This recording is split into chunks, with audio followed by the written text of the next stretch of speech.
Untuk saat ini sudah terhubung bersama Kepala Dinas Koperasi Usaha Mikro Kecil Menengah KUMKM Kota Bandung, ada Pak Atet Dedi Handiman. Selamat pagi Pak Atet. Selamat pagi Bu. Selamat pagi Pak Atet. Ini ada program pemulihan ekonomi untuk pelaku usaha mikro kecil dan menengah di Kota Bandung. Ini sebenarnya adalah memang program Kota Bandung atau program nasional atau bagaimana sebenarnya Pak Atet? Oke. Terima kasih Bu.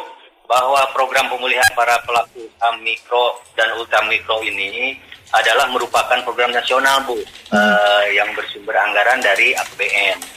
Jadi latar belakang atau dasar kami melaksanakan program ini, pertama kami mendapatkan surat dari Dinas Koperasi dan Usaha Kecil Provinsi Jawa Barat nomor 511-1502-BUK tanggal 27 April 2020 perihal pendataan usaha mikro dan ultra mikro. Kemudian ada surat Menteri Koperasi dan Usaha Kecil Menengah Republik Indonesia juga nomor 585-2/2/7/2020 tanggal 15 Juli 2020 perihal permintaan data pelaku usaha mikro dan usaha mikro. Begitu. Jadi ini merupakan programnya pemerintah pusat melalui Kementerian UMKM, dan di pusat itu koordinasi antara Kementerian Keuangan, Kementerian UMKM dan kementerian-kementerian lainnya seperti itu. Dan untuk sementara kota kabupaten itu mendapatkan tugas diminta data tentang usaha data-data para pelaku usaha mikro dan ultra mikro. Nah, pelaku usaha mikro dan ultra mikro itu adalah pelaku usaha yang omsetnya di bawah 300 juta, kemudian asetnya di bawah 50 juta. Adapun syarat kriteria pelaku mikro dan ultra mikro yang kami data itu di luar kebanyakan di luar pelaku usaha mikro yang kami bina. Karena kalau yang kami bina itu kan diarahkan untuk mendapatkan izin, kemudian kami arahkan juga untuk mendapatkan fasilitas keuangan dari lembaga keuangan non perbankan maupun non perbankan. Tapi kriteria pelaku usaha mikro dan ultra mikro yang diminta oleh pemerintah pusat melalui pemerintah provinsi harus memenuhi ketentuan-ketentuan atau persyaratan. Satu, belum berbadan hukum, kemudian kedua bukan wajib pajak, ketiga bukan usaha di bidang di manufaktur, kemudian pelaku usaha mikro belum mengakses pembiayaan lainnya, kemudian memiliki kegiatan usaha mandiri dan memiliki rekening tabungan per Juni kurang dari 2 juta. Sebetulnya pendataan ini sudah dimulai sejak tanggal 1 Juni 2020. Namun pada saat itu bantuan yang digulirkan itu informasi ke kami dari melalui pemerintah provinsi sebesar 1.500.000. 1 jutanya berbentuk pinjaman yang harus dikembalikan tanpa bunga dalam waktu 1 tahun, kemudian 500.000 dalam bentuk bantuan hibah. Nah, kemudian disusul dengan surat yang terbaru yang saya sampaikan tadi, per bulan Juli itu keluar surat yang tadi saya sampaikan, berubah nilainya menjadi 2.400.000 dan itu seluruhnya hibah. Seperti itu. Itu mungkin untuk sementara. Dan sampai saat ini sudah masuk sekitar 2.000 lebih data yang masuk ke kami, ke Dinas Koperasi dan UMKM. Sebelumnya kami sedang menyampaikan sosialisasi melalui flyer, melalui di media sosial, secara daring. Kemudian kami juga sudah menghubungi kewilayahan untuk menyampaikan informasi ini ke pelaku usaha yang kira-kira memenuhi kriteria tadi. Itu barangkali untuk prolog, Bu. Ini berarti kalau yang terdata kan sebenarnya yang sudah diminta untuk yang sudah dibina oleh Dinas KUMKM ya Pak ya. Berarti untuk yang mendapatkan bantuan ini ada berapa banyak datanya Pak sejauh ini? Kalau yang dibina itu kan kebanyakan itu sudah kami dorong untuk memiliki akses pembiayaan ke lembaga keuangan. Kemudian kami dorong juga sudah mempunyai izin dan didorong juga untuk membayar pajak. Ini kan kriteria yang tadi sampaikan itu di luar kriteria binaan kami, Bu. Jadi kami mendata seolah-olah ini baru. Ada juga sih yang pembinaan, tapi kami seleksi itu merupakan hal yang tidak terlalu sulit, tapi yang agak sulit mendata itu karena harus mendata calon penerima bantuan dengan kriteria yang 6 kriteria tadi yang tidak berbadan hukum, bukan wajib pajak, bukan industri manufaktur, kemudian usaha mikro belum mengakses pembiayaan, memiliki kegiatan sendiri, dan memiliki tabungan kurang dari 2 juta. Nah itu kami melakukan pendataan ulang ke lapangan seperti itu. Untuk pendataan ini paling lambat kapan ditutup, Pak? Tanggal 31 Agustus.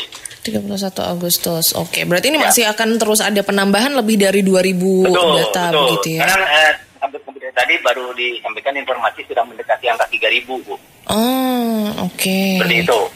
Nah, sekarang yang kita lakukan karena kita juga dituntut untuk validitas dari data-data tersebut.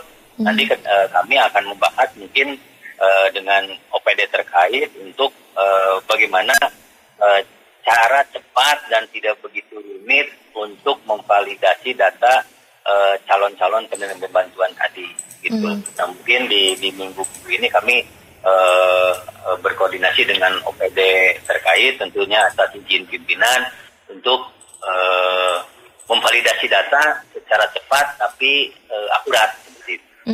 Nah, walaupun kalau syarat dari pusat adalah 6 yang bukan itu tadi, dan kemudian untuk persyaratannya sendiri yang kemudian nanti bisa masuk ke mereka penerima bantuan ini, apa nih Pak persyaratannya sebenarnya? KTP saja Bu, KTP.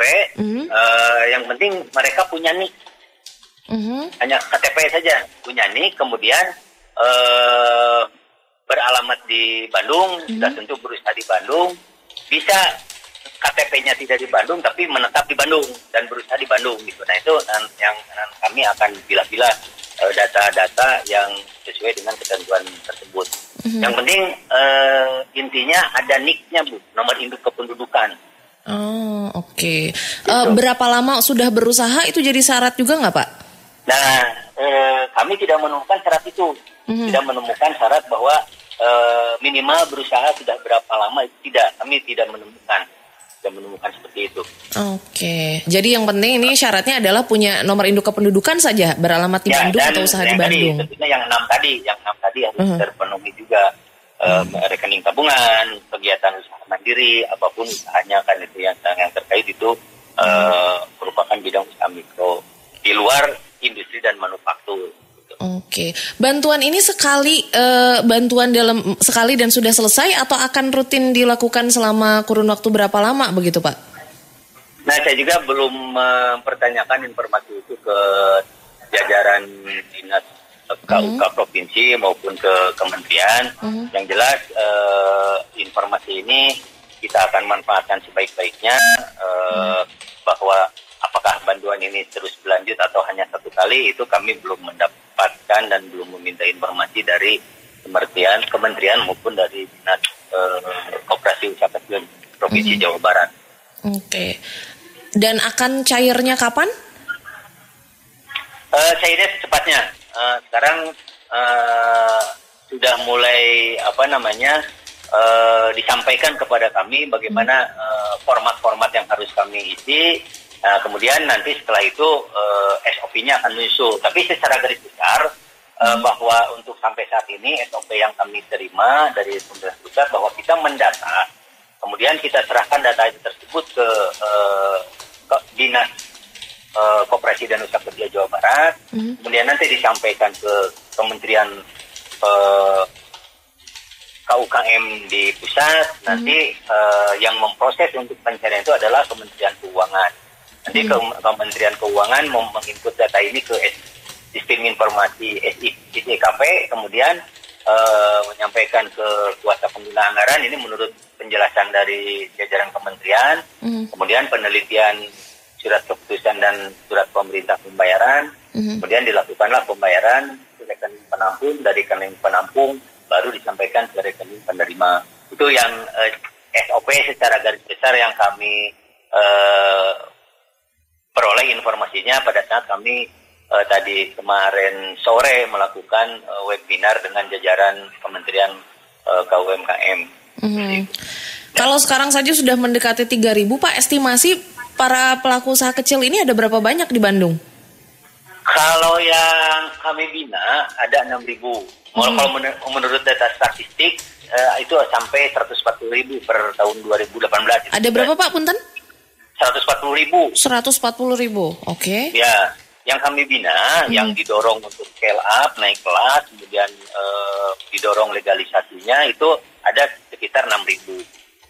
Nah, kalau yang data yang kriterianya seperti yang diminta oleh kementerian itu kami belum mempunyai data. Kan itu seperti misalnya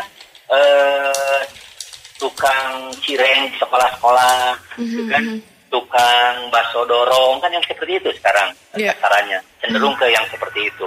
Tapi walaupun kami database-nya tidak lengkap, kami melakukan pendataan sesuai permintaan kementerian dan dinas KUK provinsi, dan nanti setelah masuk kami akan validasi, verifikasi, akan kami koordinasikan dengan OPD terkait di tingkat pemerintah Kota Bandung.